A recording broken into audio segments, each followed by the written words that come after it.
It's demolition day. Right. Woot, woot. We should have taken a better picture of that monster electrical system. I know, it was so bad. Like, even this looks better than what it was. Yeah.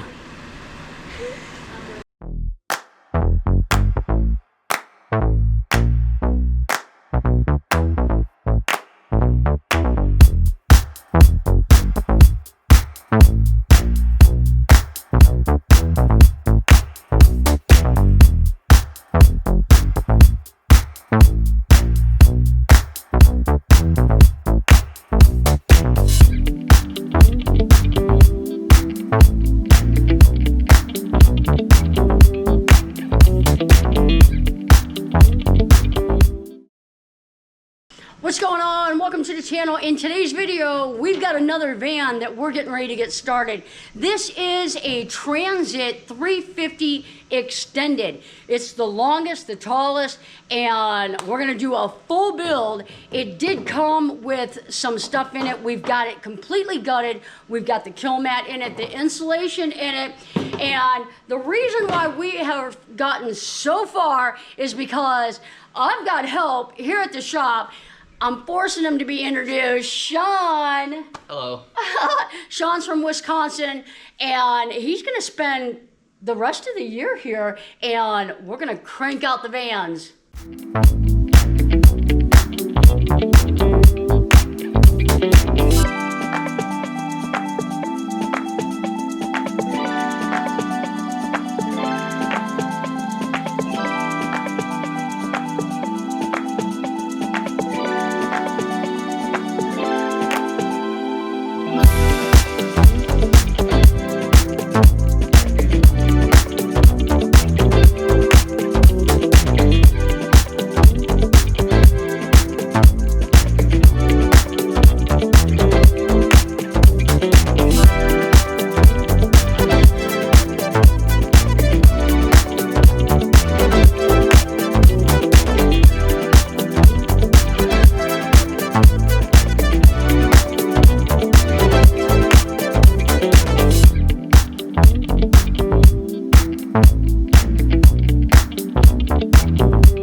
You gotta love it when your client comes and you can put them to work.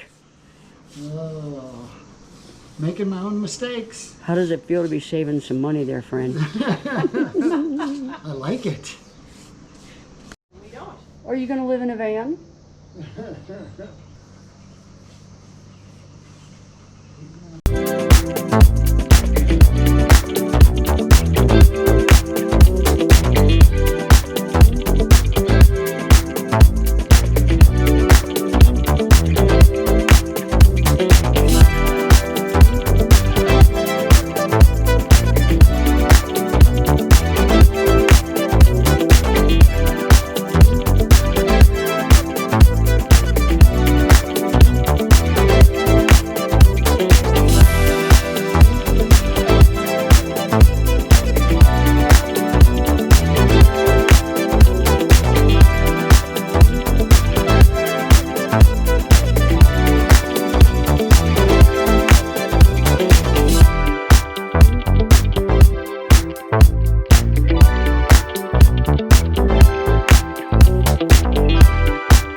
I love opening mail. I can tell you already this is a license plate. I can feel the metal.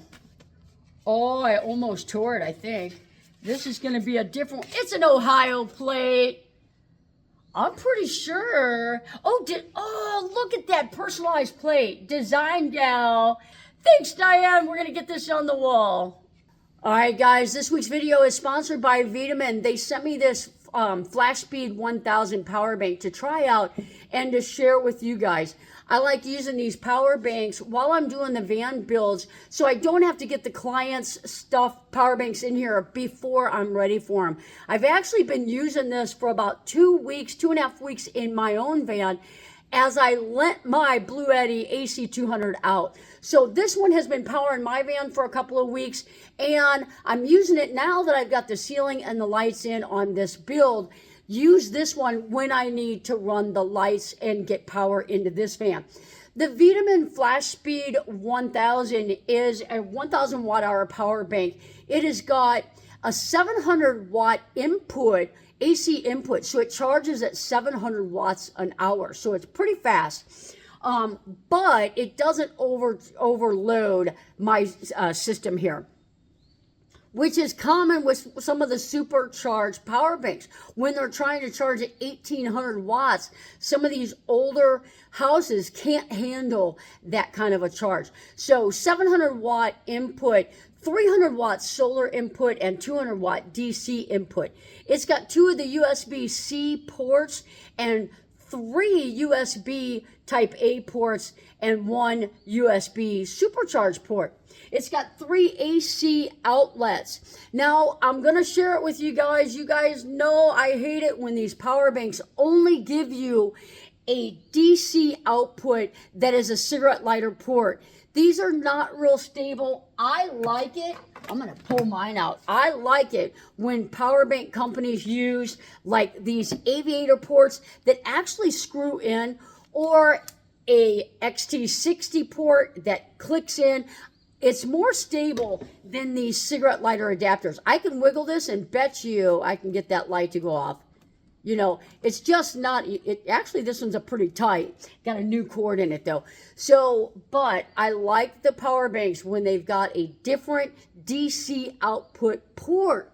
But I'm liking this power bank. It's got a jump starter on it. The cable is sold separately, but it does have that jump capability. It's got a little storage here for your cables up top, and handles on the slide, flat surface so you can stack stuff on it. You know I like that. The venting is on the sides so you can set stuff up there and not worry about it. So huge shout out to Vitamin for sending me this to share with you guys. All right, guys, the ceiling is a wrap, and I am super pleased with how it turned out because we nailed that line. Because if you don't nail that line, when you get over here, you're having to take a jigsaw and kind of make a funky cut, and that really turned out nice. Not only that, but here's another thing. I'm going to turn this around. When you're doing these, look how close we got this. You've got the same space here as you do here. That is really close. And I'll tell you, when you're planning your ceiling and your puck lights, try to keep these puck lights pretty narrow in the walkway. And I'll tell you why. Because if you put these lights, like say you go over a row, if you put cabinets up here, it can create an issue. You do not want your cabinets right here and the puck lights right there. So space those out. I've got puck lights every 40 inches. There's going to be another 2 puck lights in there for when they come into the door. The 4 front ones are going to be controlled on a switch over here, and the 4 rear ones are controlled by that switch over here. So, all right, the walls are up. We got the furring strips up, and that big honking wire is that AC unit. So we are ready to start cutting some wall boards. I've got the window frames made, and this is really coming along. And I'm going to show you one more thing. All right, guys, I've had a visitor at the shop for, this is either the 2nd weekend in a row or the 3rd weekend in a row. And this van belongs to Helen, Folk of the Forest, And we put little porthole windows in for 1 week. We put 2 back windows in last night. And we put another porthole window in last week. And a awning style window, both of these open up. We put that in yesterday. The week before we put the floor in, but Helen's going to be coming out on the weekends. She has got a Ford Transit 250, the 148 wheelbase. So you're going to see this every now and then out here, and we'll keep you posted on this. And let me show you what else we did on this Transit. Oh, you know that Yanaka Rook rack looks familiar. So, all right, guys. Thanks for following along. We'll see you guys on the next video.